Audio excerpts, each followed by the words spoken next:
S'entendre, il faut bien s'écouter. Rendez-vous sur M, la petite radio du Grand Maghreb.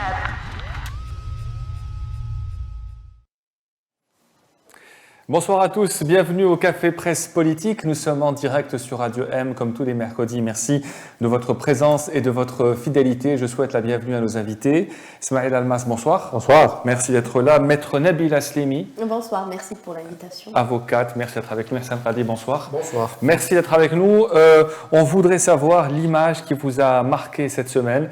On va commencer par les expérimentés. Ihsan Qadi, qu'est-ce qui vous a marqué cette semaine? On laisse un peu nos invités répondre. Enfin, il y a beaucoup d'images qui sont plutôt sympathiques et drôles que j'aurais pu évoquer, notamment l'arrivée de Youssef Laili à Brest qui a fait exploser les réseaux sociaux de ce club. Mais j'ai préféré retenir le plus sympa d'entre eux, hein, c'est le dernier édito de Jeish que je viens de lire à l'instant. Et aujourd'hui, on a le sentiment d'être dans un pays en guerre. On a l'impression d'être dans un pays en guerre, d'être dans les années 90, qu'il y a un front intérieur qui est en train d'attaquer la citadelle de l'ANP et essayer de casser le lien entre l'ANP et le peuple. Et quand on se lit cet édito, c'est assez glaçant. Voilà. Donc, ce genre d'édito est mauvais pour les investisseurs étrangers, par exemple. À mon avis, les investisseurs étrangers regardent ailleurs depuis longtemps. Malheureusement. Ismaël Almas, qu'est-ce qui vous a marqué cette semaine? Bien, avant tout, bonsoir tout le monde. Salam alaikum, Azoul. Bien, ce qui m'a marqué, c'est surtout la grève de la faim des détenus du Hirak. C'est l'information et c'est l'affaire. Tu as les détenus qui méritent beaucoup de considération et qu'on devrait, à mon avis, prendre très au sérieux. L'acte là, c'est un acte très très courageux, très déterminant, qui montre vraiment la détresse. T'as nos détenus du Hirak et notre jeunesse. Donc, je vais m'arrêter là et dire que c'est l'information et l'image de la semaine. Maître Slimi. Moi, c'est plutôt la suite de cette histoire de grève de la faim. C'est le transfert qu'ils ont subi, ces détenus-là. Je pense que c'est aujourd'hui qu'ils ont été transférés ou ils vont les faire transférer prochainement à des géoles de Bolwaguia et de Blida, je pense, et d'autres. Donc ça aussi, c'est l'image de la semaine parce qu'en fait, on s'y attendait à plus d'apaisement pour cette situation de grève de la faim. Malheureusement, on voit qu'il y a autre chose qui se déroule et ça nous laisse un peu étonnés par rapport à la situation d'apaisement qui est vraiment contradictoire à celle de l'année dernière. Donc, j'espère vraiment qu'il y aura quand même quelque chose d'apaisement dans le prochain avenir. Et c'est l'information, évidemment, vous l'avez dit, bouleversante du jour. C'est le transfert de plus de 20 détenus d'opinion qui ont entamé vendredi dernier une grève de la faim vers les prisons de Bolwaguia, de Médéa et de Buira, pour ceux qu'on connaît. Des pratiques déjà dénoncées depuis ce matin sur les réseaux sociaux par beaucoup d'Algériens. Déjà, il faut juste rappeler que le parquet avait démenti l'information de cette grève de la faim et avait même menacé de poursuite judiciaire ceux qui en parlaient et ceux qui publiaient l'information qui a été donnée par Maître Abdelghani Badi, qui après, avec d'autres avocats aussi, a confirmé l'existence même de cette grève de la faim. Des familles aussi ont confirmé. Est-ce que c'est légal pour un parquet déjà, démentir, oui, c'est son rôle de démentir, mais aussi de menacer ceux qui parlent de ça? Donc, je vais dire que le parquet généralement doit être informé du directeur de la prison. Article 67 du Code des prisons. Oui. Donc, tout acte qui est remarqué dans les prisons doit être transmis au parquet pour l'informer. Donc, étant donné qu'il y a quand même plus de 40 détenus qui ont entamé la grève de la faim, depuis déjà jeudi 28, il y a ceux qui ont même commencé avant, donc je pense que c'était le 26. Ces détenus-là doivent informer le directeur par écrit, qui lui-même transmet l'information au parquet et par la suite au ministère et tout pour faire quand même un rapport sur ça. Pour le parquet, ça n'a pas été fait. Donc, est-ce qu'il y a une bonne foi derrière cette histoire de non-information ou non? Ou parce que les détenus n'avaient pas encore écrit ou ils n'avaient pas encore fait leur écrit pour informer le directeur de la prison. C'est une question qui reste sans réponse pour nous parce qu'on ne peut pas le savoir, on n'est pas dans le dossier, on n'est pas avocat des détenus, mais tout ce qu'on peut savoir, c'est que le parquet peut démentir, mais ne peut pas quand même dire qu'il y aura des poursuites judiciaires parce qu'il doit y avoir d'abord une enquête, un rapport et par la suite des poursuites judiciaires. Contre qui? Contre le collectif d'avocats qui a fait circuler l'information parce qu'il y a des avocats, la date du 31 janvier, c'est-à-dire c'est avant-hier, qui ont été voir leurs détenus et qui ont confirmé réellement qu'il y avait une grève de la faim des 40 détenus. Alors pour ceux qui ne le savent pas, bon, j'ai eu l'occasion de lire le code des prisons l'année dernière, avant que le directeur de la prison de Koléa ne nous interdise d'accéder à tous les livres judiciaires. Donc il y a l'article 67 du code des prisons qui dit que lorsqu'un détenu décide de faire une grève de la faim, il doit faire une demande écrite au directeur de la prison pour l'informer, pour changer de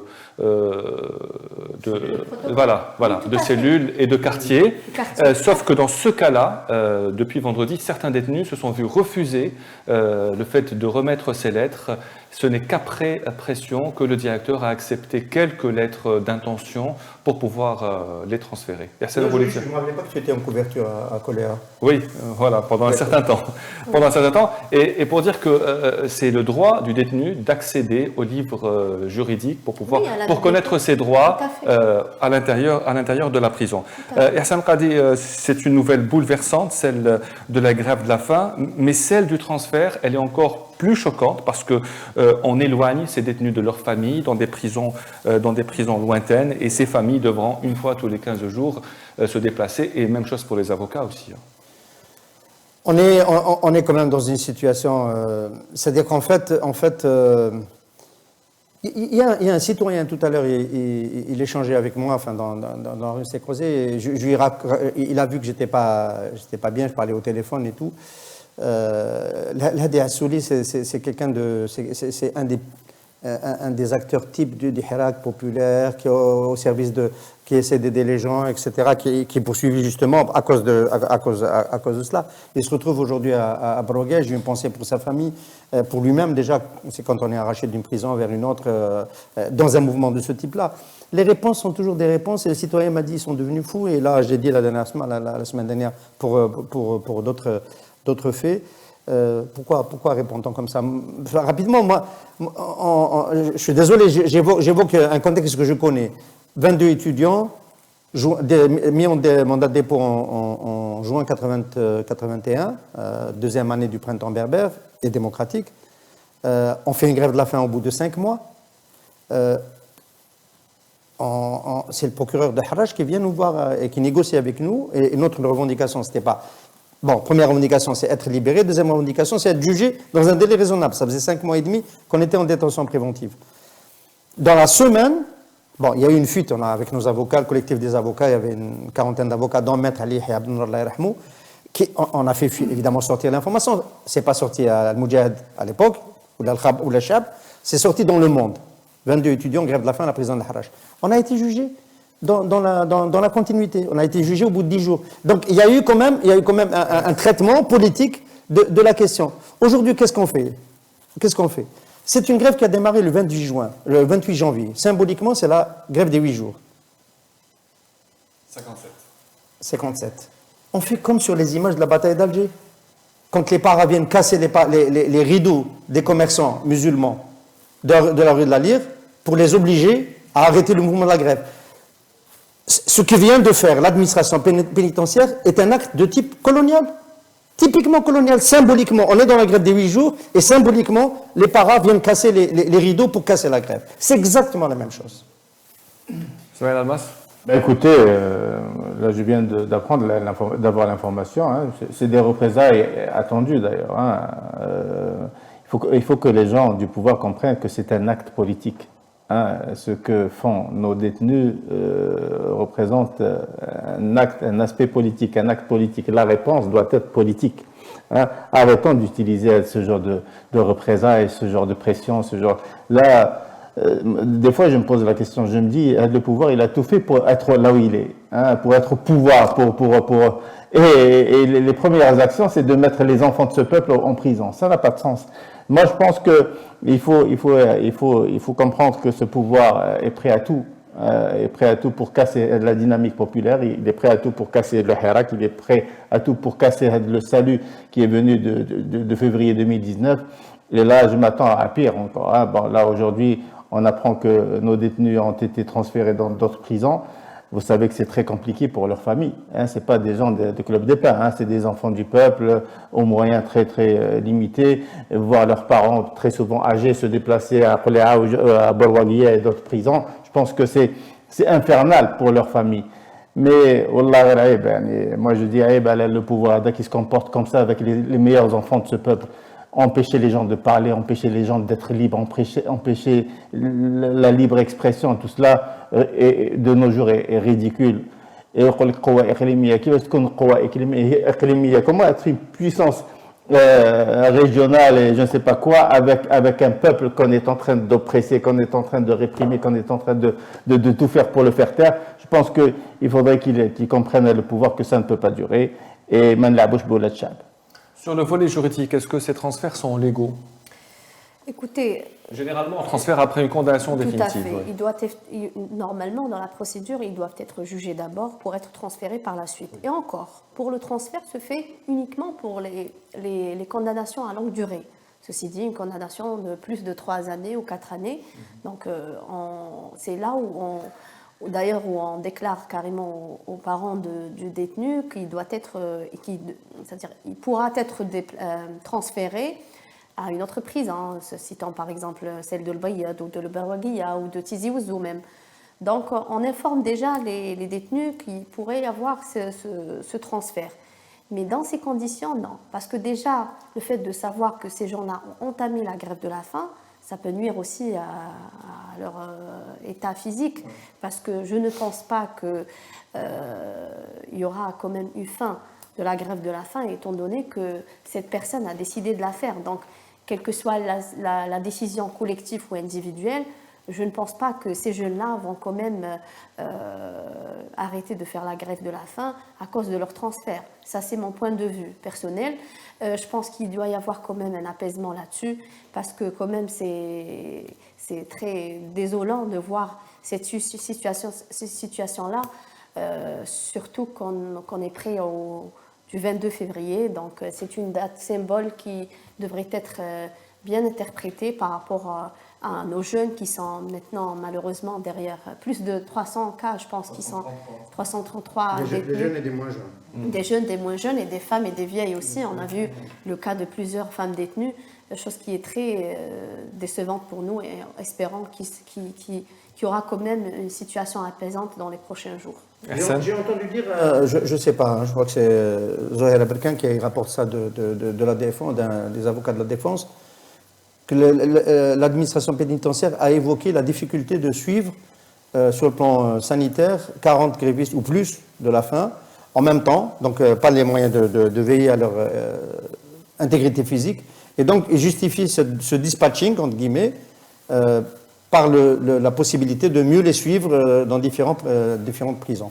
En tous les cas, ils reconnaissent l'existence de cette grève via leur acte. Hein. Donc il y a une grève sérieuse de la faim qui a été suivie par un grand nombre, parce que là, sinon, il n'y aurait pas eu de la réaction. Mais donc, le parquet ici, le parquet est qui a bien ridiculisé. menti. Le parquet est ridiculisé. ridiculisé Voilà. aujourd'hui parce que c'est une confirmation de cette grève de la faim existe, puisqu'il y a eu ces transferts. Maître Stimi a parlé d'apaisement, et ça, on est loin de l'apaisement, il faut le dire, qui s'est produit l'année dernière, avec ce discours d'Ad Majid Tebboune, ce fameux 18 février, qui annonçait des libérations pour le 19, à l'occasion du 2e anniversaire du 22 février. Aujourd'hui, on a l'impression que c'est le scénario inverse, que c'est l'escalade avant le 3e anniversaire du 22 février.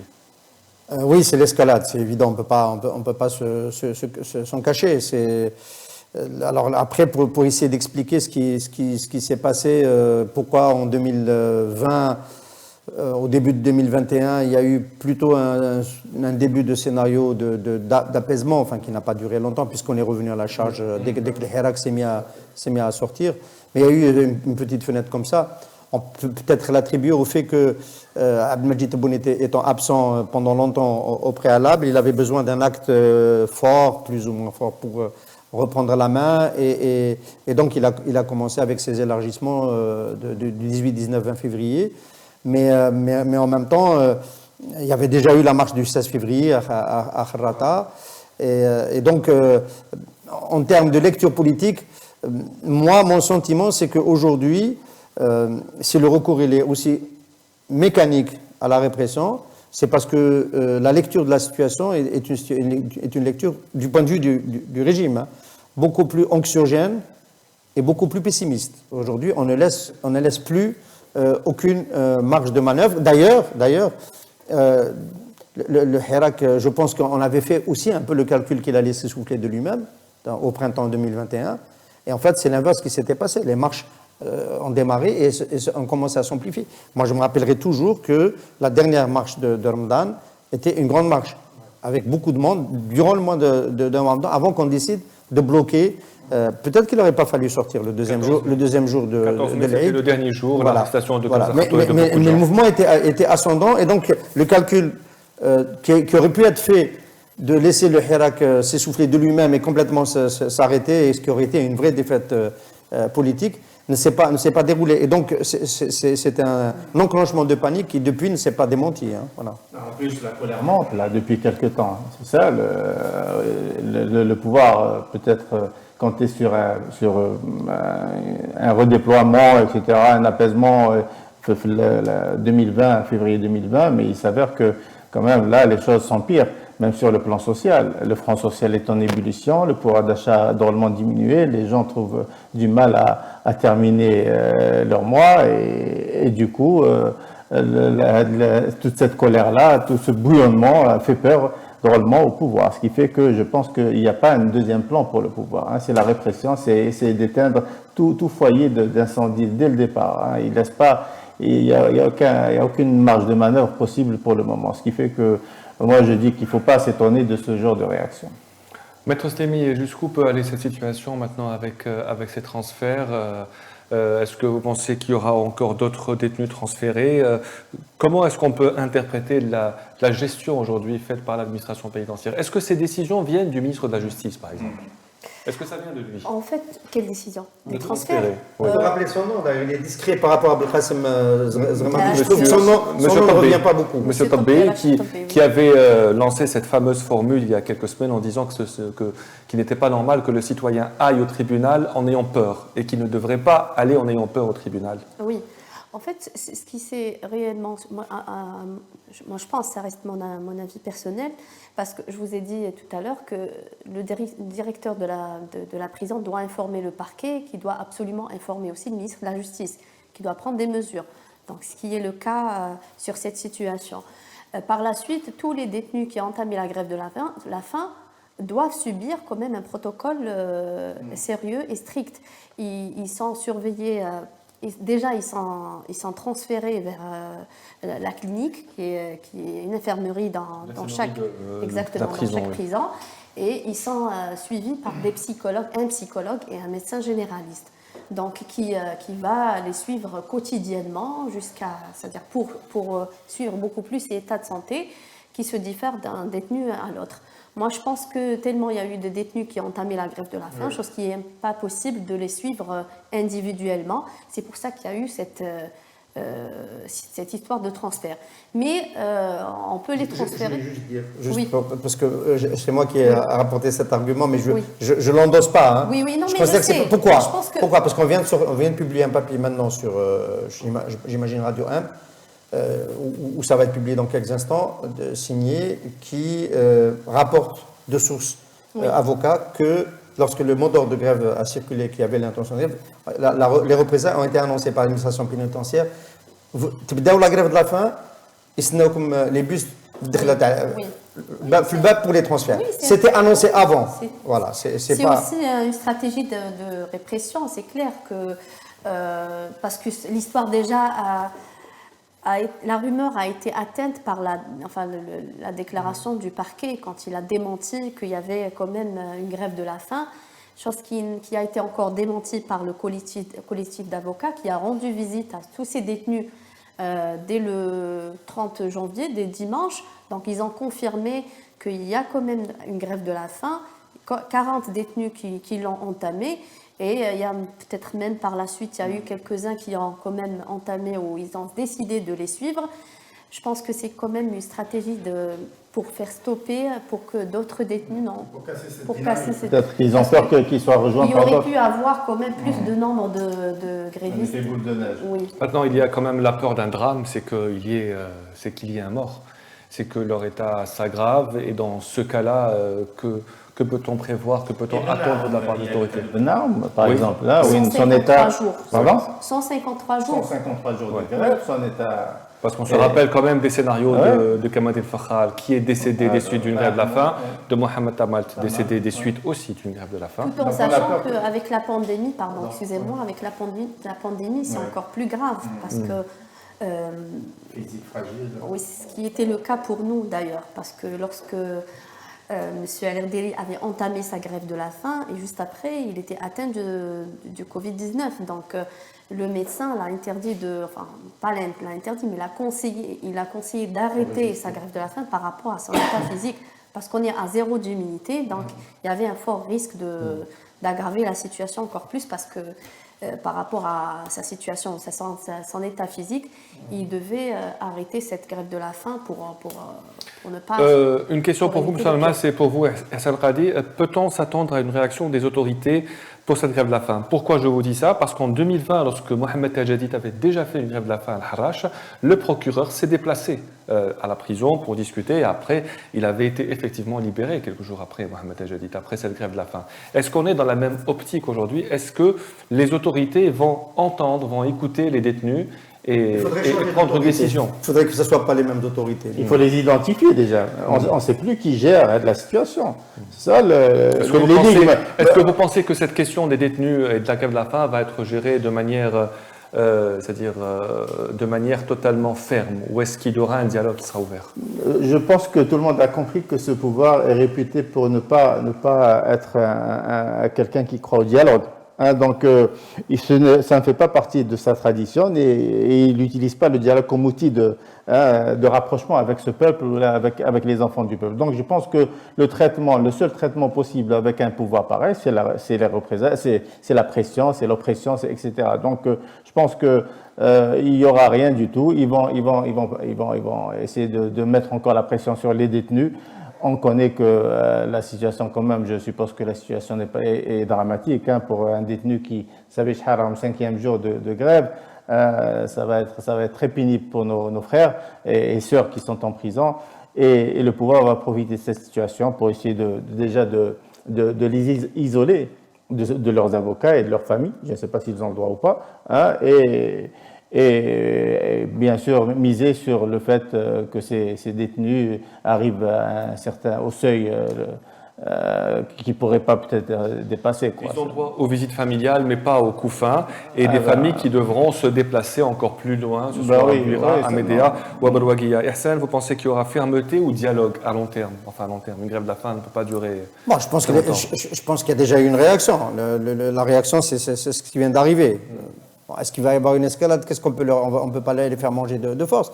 À mon avis, la question, ce serait peut-être de savoir si le mouvement de solidarité dans les prisons, auprès des autres détenus, peut se mettre en place, parce qu'il y a plus de 300 détenus, donc il peut y en avoir plein d'autres qui se mettent en grève de la faim. Ça, c'est une possibilité aussi. Et puis à l'extérieur, il a été question d'une grève de la faim tournante dans les milieux qui soutiennent, dans le milieu du Hirak. C'est une option, bon, ça n'a jamais été très efficace si ça ne se déroule pas sur un lieu unique, visible, où les médias puissent venir vérifier qu'il y a vraiment une grève de la faim, etc. Mais il y a la médiatisation, il y a un contexte, disons, de tension par rapport à ce mouvement, qui, à mon avis, va se poursuivre si on continue, si les représailles se poursuivent de cette manière-là, et si on n'accède pas aux revendications des détenus. On n'en a jamais parlé de ces revendications-là, mais elles commencent par les conditions de détention. Ça commence par les conditions de détention, avant même de réclamer un procès équitable et leur libération. Et il n'y a pas que les détenus qui sont en grève de la faim, puisque la famille de Bari a annoncé aujourd'hui qu'elle entrait elle aussi en grève de la faim, en solidarité avec ses 2 fils et un cousin. Donc il y a 3 membres de la famille de Bari qui sont aujourd'hui en prison. On va parler d'un autre détenu aujourd'hui, c'est Ali Rdiri. Vous connaissez très bien Maître Slimi, puisque vous êtes son avocate. Ali Rdiri, qui est en prison depuis maintenant 32 mois, qui est sans doute parmi les détenus qui est resté le plus longtemps en prison depuis juin 2019. Après tant d'espérance sur une éventuelle libération, il y a eu le coup de massue jeudi dernier avec sa condamnation à 4 ans de prison ferme, une condamnation à laquelle personne ne s'attendait. Du tout. On s'y attendait vraiment à autre chose, à un autre scénario. Le 27 janvier dernier, malheureusement, on a eu une confirmation de la première condamnation, qui est de 4 ans de prison, pour des faits qui sont vraiment, absents, et pour un dossier qui est quasiment vide. Dès le début, on parlait d'un dossier vide, on disait que cette accusation, c'est une vraie machination pour le cas de Dr Ali Rdiri, parce qu'il a été quand même écarté de la scène politique après qu'il a décidé de se présenter aux élections présidentielles avortées en avril 2019. Et par la suite, voilà qu'on l'accuse pour un article de journal diffusé ou publié même 6 mois auparavant. C'est-à-dire qu'il a été poursuivi en juin 2019, alors que l'article remontait à 6 mois avant, décembre 2018, dans un journal quotidien, Al-Watan, le 25 décembre 2018, où il donnait son point de vue par rapport à plusieurs situations du pays, où il a quand même essayé de justifier son point de vue ou son image ou sa vision pour son projet de candidature à la présidentielle. Et il a parlé de tout et de rien. Il a parlé de la situation, de la crise de Abdelaziz Bouteflika, de sa position envers le 4e mandat déjà avant le 5e. Donc il a parlé de beaucoup de choses, jusqu'à arriver à parler du défunt Gaïd Salah, en répondant aux 4 questions du journaliste Al-Watan, et la 15e question qui se basait sur le rôle de l'institution militaire, où il a donné son avis, son point de vue personnel, et malheureusement ça a été mal interprété. Donc on l'accuse de vouloir ou de participer à un moment de paix de la démoralisation de l'armée pour nuire la défense. C'est l'article 75. Comment vous avez reçu le verdict, auquel personne ne s'attendait, il faut le dire? Franchement, je veux dire qu'on était quand même déçus, parce qu'on s'y attendait à autrement, on s'y attendait à un acquittement, parce qu'on défend quand même l'expression ou la liberté d'expression. Il n'y a pas longtemps que Abdelmajid Tebboune, président de la République, avait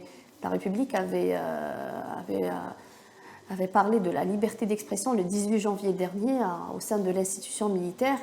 Donc il avait quand même parlé de cette liberté d'expression, et il avait parlé aussi il avait quand même limité cette liberté d'expression, disant que s'il n'y a pas d'insulte ou il n'y a pas d'intimidation ou autre, on ne peut pas considérer cela comme liberté d'expression. Ben, ce n'est pas le cas pour nous, parce qu'en fait, dans le dossier Ali Rdiri, on sait tous qu'il y a quand même eu un complot derrière son incarcération. Il est injustement incarcéré pendant 32 mois, et on essaie quand même, le combat continue, on essaie vraiment de le défendre pour dire que cet article-là, c'est une liberté d'expression, c'est un point de vue personnel envers une situation. Et malheureusement, on s'y attendait à autre chose, on s'y attendait à un acquittement. Au pire, on s'y attendait à une condamnation, condamnation de 3 années peut-être, ou même moins, mais on le voyait libre et retrouver sa famille et son entourage. Ismaël Almas, un mot sur le cas Ali Rdiri. Que peut-on dire de ce cas quand même atypique d'un homme jeté en prison par Gaïd Salah, et tant d'années après la mort de Gaïd Salah, il se retrouve toujours en prison? Qu'est-ce que vous... Écoutez, Je pense que tout le monde s'attendait à sa libération après la mort de Gaël Salah, hein, sachant que le dossier est pratiquement vide, d'après ce que j'ai appris. Maintenant, son maintien en prison revêt donne droit à une autre, disons, interprétation. Je pense que, moi j'ai toujours dit que M. Erderi faisait l'objet de calculs au sommet de l'État. Je pense aussi, je suis persuadé que s'il est maintenu en prison, ça veut dire qu'il y a un désaccord au sommet pour le sort de ce monsieur. Peut-être qu'il le prépare à autre chose, à un autre sort. Peut-être que il fait partie d'un scénario, d'un clan du pouvoir. Mais cela dit, il serait ridicule de le garder comme ça en prison. Ça ne sert absolument à rien. C'est un monsieur qui a fait 20 ans, plus de 30 ans, 42 ans au sein de l'institution militaire. Je pense qu'il connaît ce que cela veut dire. Son maintien, à mon avis, est vraiment inutile. S'il le maintiennent encore plus longtemps, ça veut dire qu'il le prépare à autre chose, parce que je ne pense pas qu'il représente un danger pour l'institution. Pour le préparer à quoi? Eh ben, peut-être qu'il le prépare pour 2024, hein, 2023, les élections. 2024, peut-être, hein, pour les présidentielles 2024, qui sait? Il leur faut quelqu'un, de toute façon. Ils ont mis tout le monde en prison, il ne reste plus personne, ils n'ont plus de clients, donc là, il leur faut des gens quand même pour 2024. On peut l'imaginer au deuxième tour avec Abdelmajid Tebboune, par exemple. Non, Abdelmajid Tebboune, je ne sais pas s'il va encore plonger pour un deuxième mandat. Mais cela dit... Joe Biden est candidat pour un deuxième mandat alors qu'il aura 81 ans. Ah, oui. D'accord, donc il a de la marge, c'est tout oui. bon, hein? D'accord, ok. Non, bon, c'est mon interprétation. Bon, je reviens à dire que ce serait ridicule de le maintenir en prison. 4 années, c'est vraiment inutile de le garder comme ça, surtout avec un dossier vide. Il faudrait qu'il rejoigne sa famille. Et tous les dossiers sont vides. Et ça un mot sur le cas. Non, plus qu'un mot, si tu permets, parce que le cas Erderi est devenu un marqueur de la situation politique en Algérie. C'est un vrai marqueur. C'est-à-dire que la façon dont on traite Erderi nous dit beaucoup de choses sur le système. Bon, on sait pourquoi il a été en prison. Erderi était ici offshore en juin, peut-être une semaine avant d'être arrêté. Il était sur mon plateau. Et il redoutait que Ahmed Gaël Salah le mette en prison, on sait pourquoi. Il est sorti du rang, retraité, enfin on n'a pas encore dit que c'était, on a dit institution militaire, général à la retraite, commandant responsable, directeur central des ressources humaines, un poste sensible, il connaît tous les hauts gradés de l'armée, qui se présente candidat au présidentiel parce qu'il considère qu'en tant que citoyen il a le droit. Il a cassé une loi non écrite de l'ANP qui veut que c'est l'ANP qui choisisse le candidat et pas quelqu'un de parmi elles en solo. Et Ahmed Gaël Salah a commencé à le menacer avant le Hirak. Il a commencé à le menacer avant le Hirak, publiquement. Et donc, on sait pourquoi il a été en prison. Parce qu'il a cassé une loi non écrite et il ne fallait pas que ce soit quelqu'un du rang qui le fasse. Ça, on le sait. Après, on pensait savoir pourquoi il a passé toute l'année 2020 en prison. On s'est dit que Abdelmajid Tebboune voulait prendre la place, s'installer, avant de laisser sortir de prison quelqu'un qui peut lui faire de l'ombre. Et puis bon, Abdelmajid Tebboune, ça a fini de s'installer. Il a passé toutes les entre guillemets, élections, suffrage, constitution, législative, etc. Et le vrai choc, c'est... et puis il y a eu la décision de la Cour suprême qui nous a laissé penser que c'était en train de rentrer dans l'ordre. Et puis, donc cette interprétation, elle s'est écroulée quand il a été condamné en septembre dernier à 4 ans. 4 ans, je suis désolé, Abdelmajid Tebboune ne peut pas le maintenir wahdou en prison 4 ans.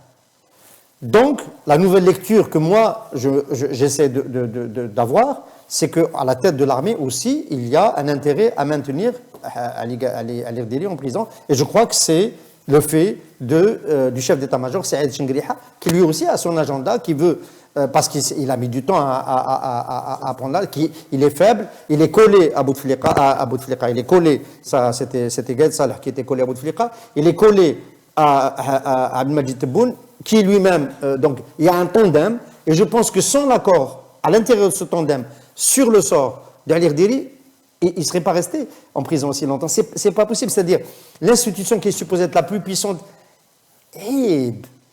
Aïb, c'est-à-dire Aïb, quelqu'un de propre, dont tout le monde sait, il y a quelqu'un qui rappelait tous les diplômes qu'il a, major de promotion, son nom gravé dans une académie militaire à Saint-Pétersbourg, etc.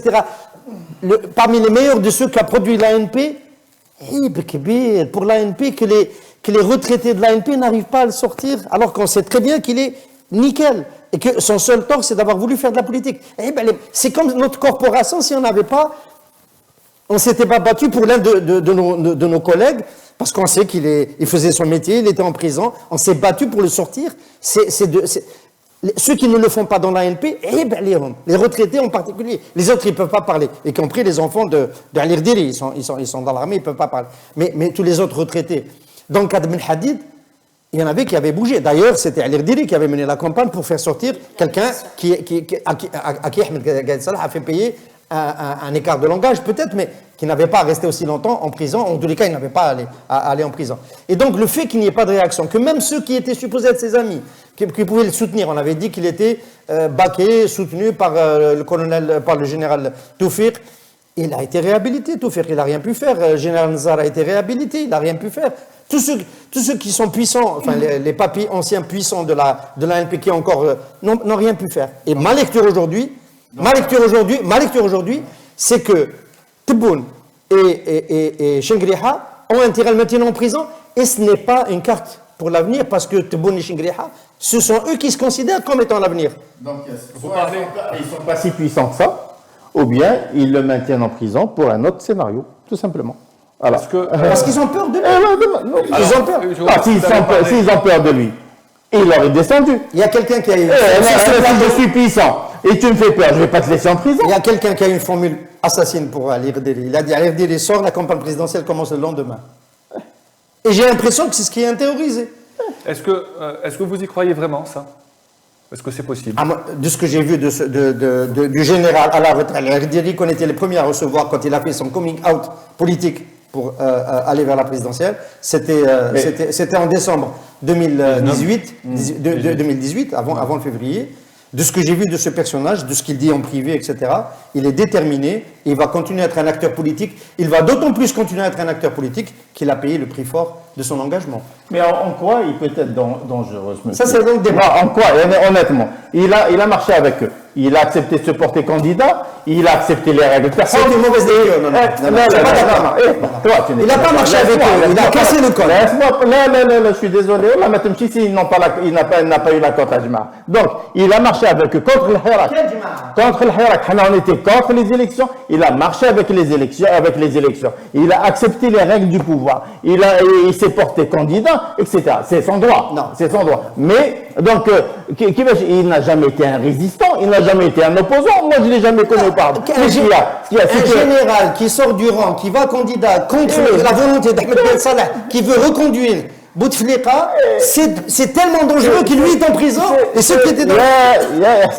Il était peut-être, il n'a pas eu l'accord de Gaïd Salah, mais je suppose qu'il a eu l'accord Tajma al-Khalil, parce qu'il y avait plusieurs clans à l'époque, il y a toujours des clans au sein du pouvoir. J'imagine mal quelqu'un qui n'a jamais été un opposant ou là, et qu'un général-major bien diplômé, etc., il a pris sa retraite, subitement, il se retrouve candidat aux élections présidentielles. Donc, même dit chaque date, subitement, écoute, soyons logique. Ce qu'il y a, c'est que ce que je dis, il troll d'arbre. Pourquoi il troll d'arbre? Parce que j'imagine qu'il ne représente aucun danger. Il sait comment fonctionne l'institution militaire, il doit savoir ce qu'il doit dire, ce qu'il ne doit pas dire, donc je ne pense pas qu'il va être un danger. Alors, il doit rentrer chez lui. Et il a passé ce qu'il a passé. Le clan qu'il a mis en prison, il est en train de se désintégrer. Il y a un nouveau clan. Ou bien, il le maintient pour le préparer à un autre scénario, ou bien, il y a un problème, il y a un problème. Mais sinon... Le nouveau clan ne peut pas maintenir quelqu'un en prison pour se succéder. Il y a encore deux clans. Il y a encore deux clans. Le clan Adat Ashab, ils sont puissants. Finalement, ils ne sont pas si puissants. Ah là, j'ai dit que c'est des puissants. Ils sont supposés être puissants, mais ils ont rien fait. Ils sont supposés puissants, oui. Quand vous dites qu'il y a des clans, aujourd'hui, il y a un clan. Aujourd'hui, celui qui paye le prix cher, c'est Alir Diri. Ah ben, il n'y a pas que lui. Il n'y a pas que lui. Il est en prison. C'est en prison depuis 32 mois. Détenu d'opinion depuis le début du Hirak. C'est plus ancien. Quelqu'un a un dossier vide. C'est malheureux. de le voir en prison. C'est malheureux, c'est-à-dire déjà que c'est dramatique de le voir comme ça en prison. Et là, il y a beaucoup de messages qui sortent du Karderi, énormément de messages. Donc, là, je dis qu'il faut qu'il rentre chez lui. Là, maintenant, les interprétations, on peut en avoir des milliers. Mais je voulais faire un petit parallèle avec l'arrivée de Chadli Benjdi désolé, je reviens beaucoup aux années 80. Il y a souvent pour faire la place nette à un nouveau régime, on essaie d'affaiblir les anciens qui étaient puissants dans l'ancien régime. Belossif, c'est plus tard. Non, Belossif, c'est beaucoup plus tard. Non, il y a eu il y avait un bureau politique. Il a fait un geste, Chadli Benjdi, très important. Il a fait passer Amsila en résidence surveillée. Il a fait un geste d'ouverture pour se démarquer de la période Boumediene. Très fort. Ensuite, il a monté les dossiers. Bouteflika, la cour de compte, c'est la gestion de. Il a géré les deux candidats, les deux personnalités fortes de la période Boumediene, Bled Abdeslam et Bouteflika. Il a mis des amis de Bled Abdeslam en prison, qui étaient nickel. Le patron de Sonelgaz, Abdel Karaman, a été envoyé en prison en 81. Oui. Pour la gestion, il essayait de dire, à tort, hein, évidemment, mais il essayait de dire, ça, la gestion des années. Boumediene n'était pas aussi nickel que cela pour affaiblir le temps qu'il se mette en position de force. Dès qu'il a repris son fait, il a libéré les. Aujourd'hui, on a le sentiment que la période de détention d'un Erderi est en train de nous dire combien de temps il faut pour que ce duo s'installe. Tebboune, Chengreha. C'est ce que ça est en train de nous dire, tout simplement. Et c'est lui la victime. Absolument. C'est pour ça que j'ai parlé de marqueurs. Vous considérez qu'Ali Erderi n'est pas un détenu d'opinion. Vous considérez que c'est un détenu d'opinion. C'est un détenu politique, ouais. C'est évident. C'est comme mon ami Nabil Mellah qui est un détenu politique et qui est dont on ne parle pas beaucoup parce que c'est un choix de sa famille. Nabil Mellah, c'est le Jamal Belmadi de l'industrie algérienne, c'est-à-dire quelqu'un qui est efficace, qui travaille de manière efficace, qui est libre de sa parole, qui est indépendant, qui a de très grands résultats. Entre parenthèses, lui, il n'a même pas eu le temps de faire sa canne 2022, donc il n'a pas perdu encore puisqu'il est en prison, et qui est poursuivi parce qu'il introduit un autre modèle de capitalisme possible en Algérie, un capitalisme indépendant, tout simplement. Oui, effectivement. Là, avec Sarah, oui, Nabil Mellah est un cas qu'on est en train d'oublier là dans ce pays. C'est pas possible qu'on laisse un manager aussi compétent, aussi qui a fait ses preuves sur tous les fronts, même sur le front social. Là, c'est quelqu'un qui a aidé énormément de monde, énormément de personnes, énormément d'associations. Je pense que un manager qui a réussi comme ça en prison est un message très très grave pour le reste des managers et donc là aussi c'est un cas aussi comme Erderi, il faudrait le traiter autrement. Et on se toute la famille. Vraiment, je suis très très déçu par le cas de Nabil Mellah. En l'absence d'un homme comme Nabil Mellah qui est injustement incarcéré aujourd'hui, d'ailleurs, on constate que l'industrie pharmaceutique en souffre beaucoup, même si son entreprise Mehinal continue de travailler et continue de faire de l'excellent Elle reste performante. Économiquement parlant, aujourd'hui, face à ce marasme politique des détenus, etc., et sur les droits de l'homme également, est-ce que vous considérez que la hausse des prix du baril va conforter les autorités actuelles dans leur gestion économique du pays? Vous savez, c'est une question qui revient. On oublie très souvent qu'on a eu un baril à 140 et quelques dollars. Hein, et ça ne nous a pas obligés de supporter des crises talelées, de retrouver des crises talelées et je ne sais pas quoi. Donc, ce n'est pas une histoire d'argent. Je l'ai toujours dit, ce n'est pas une histoire d'argent. C'est pas le prix. Le prix peut-être du baril va conforter le pouvoir à se maintenir un peu quelque temps, enfin un peu plus, ou là d'essayer de boucher quelques trous, ou là essayer de gagner encore plus, ou là de développer leur portefeuille client, etc. Mais sinon la hausse des prix, le baril, le pétrole ne va pas influer positivement notre économie tant que l'économie est basée exclusivement sur la rente et tant qu'on n'accorde pas la place qu'il faut à la compétence dans ce pays. Ce qui fait que si vous avez de l'argent et vous n'avez pas la ressource humaine qualifiée pour justement gérer cette manne, ça ne sert à rien. On va se retrouver avec de grands projets et dont les budgets seront considérables et bien sûr les 3/4 de ces budgets seront détournés par ceux qui excellent dans la gymnastique de la corruption. Un baril qui a dépassé aujourd'hui à Londres $91, 92. Est-ce que Quelle réponse peut-on donner? Parce que plein d'économistes aussi souhaitaient que le baril ne soit pas à ce prix pour obliger le pays à faire des réformes. Donc, avec un baril à $91, on est loin de cette volonté de réforme. On en parle depuis 86, on parle de réforme. Mais on n'a rien réformé parce qu'il n'y a rien à réformer. Il faut construire avant de réformer. Là, je crois que j'ai réussi à mettre pas mal d'adversaires sur le volet ADA parce qu'il y a beaucoup de gens qui parlent de réforme, etc.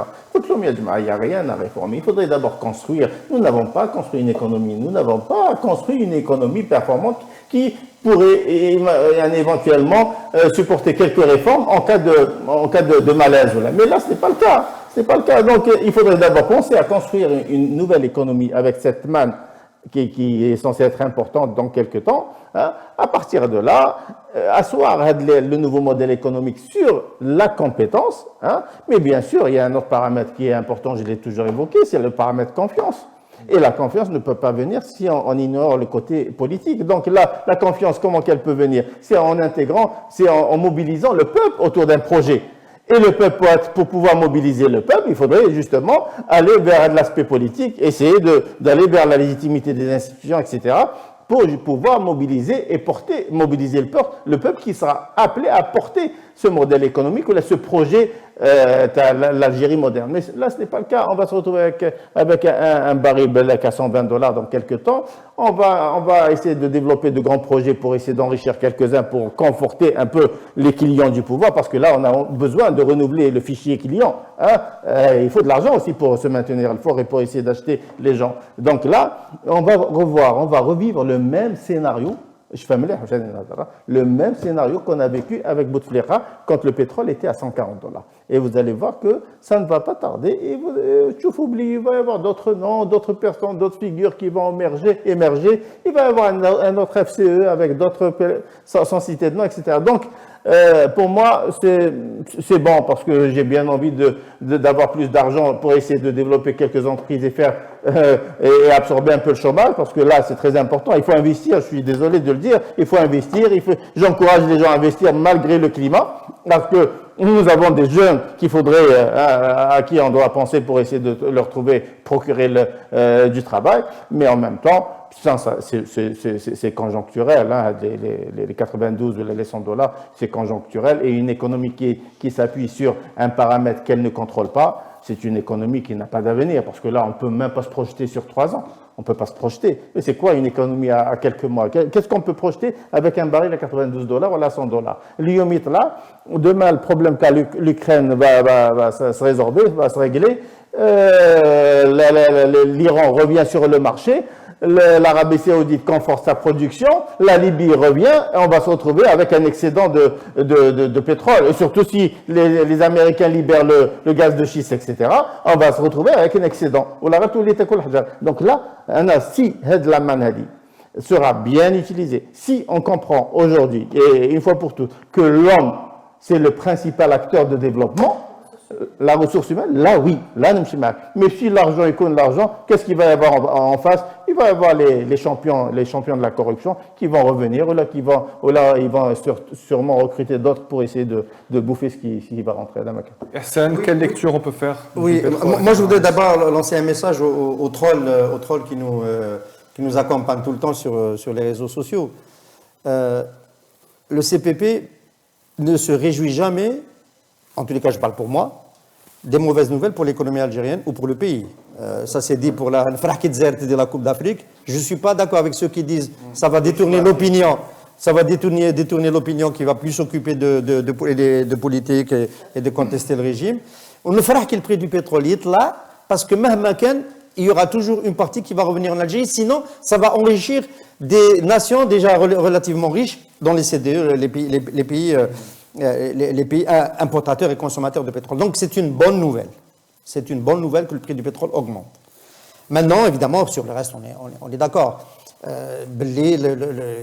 Ce pouvoir ne pourra pas en faire grand-chose. La réalité, c'est qu'il ne pourra pas en faire grand-chose. C'est-à-dire, je suis même sceptique, je suis d'accord sur la trame générale, je suis sceptique sur la reconduction d'un scénario similaire à celui des années Bouteflika. Les années Bouteflika, qu'est-ce qu'il a fait Bouteflika avec il a acheté la paix, il a tout réglé avec l'argent. La réconciliation nationale, il l'a acheté avec de l'argent.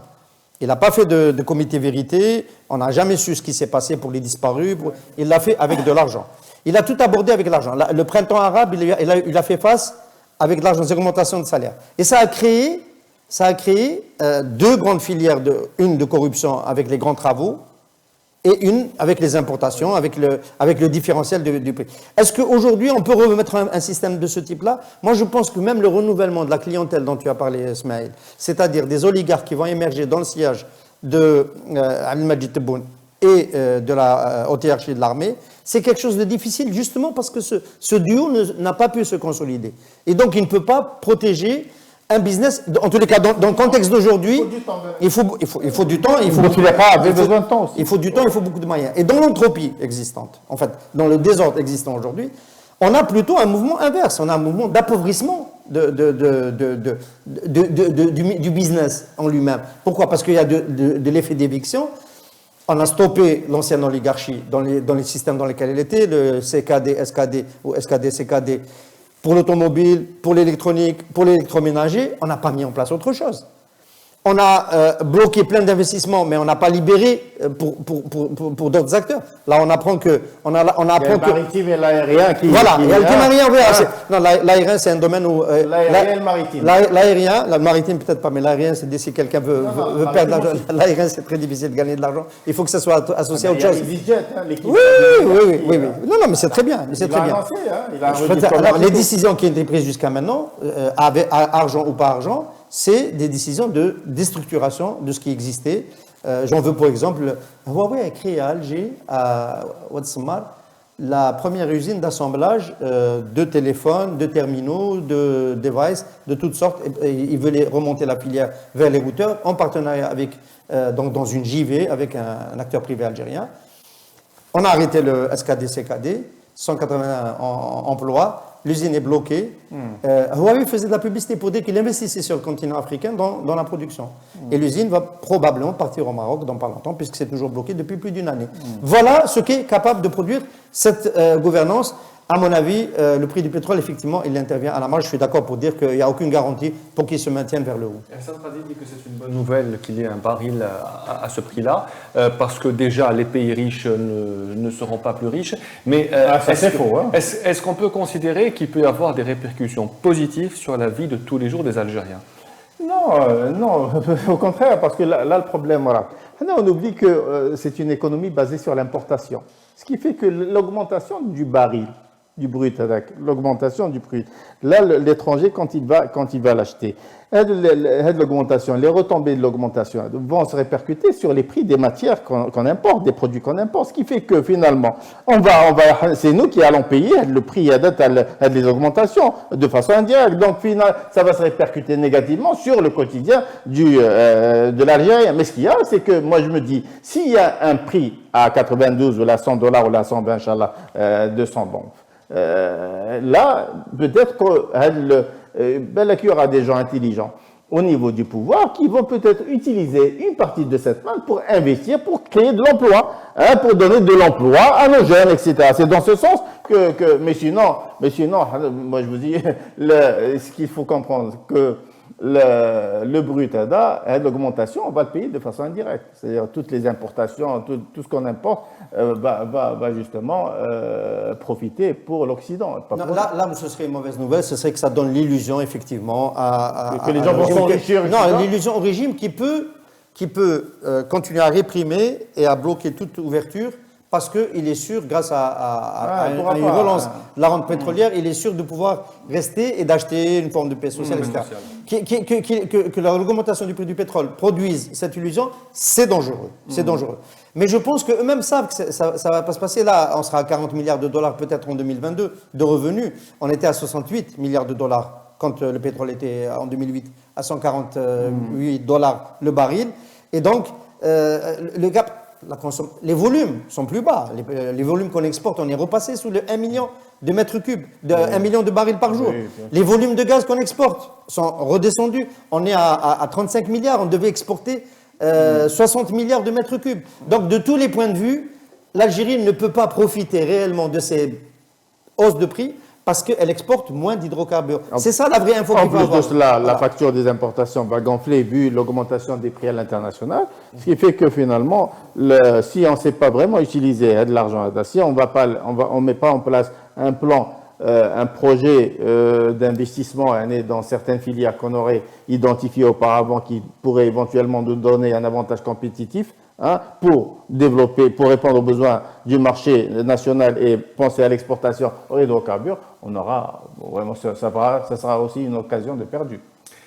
Merci à vous d'être venu à ce numéro du Café Presse Politique. Merci à vous, Barakallah. Smaïl Almas. Merci, Maître Dabil Astemi. Merci, Hassan Radi. Merci à vous pour votre fidélité. Toujours avant de se séparer, une pensée pour tous les détenus d'opinion, plus de 300 aujourd'hui, notamment ceux qui ont été transférés aujourd'hui.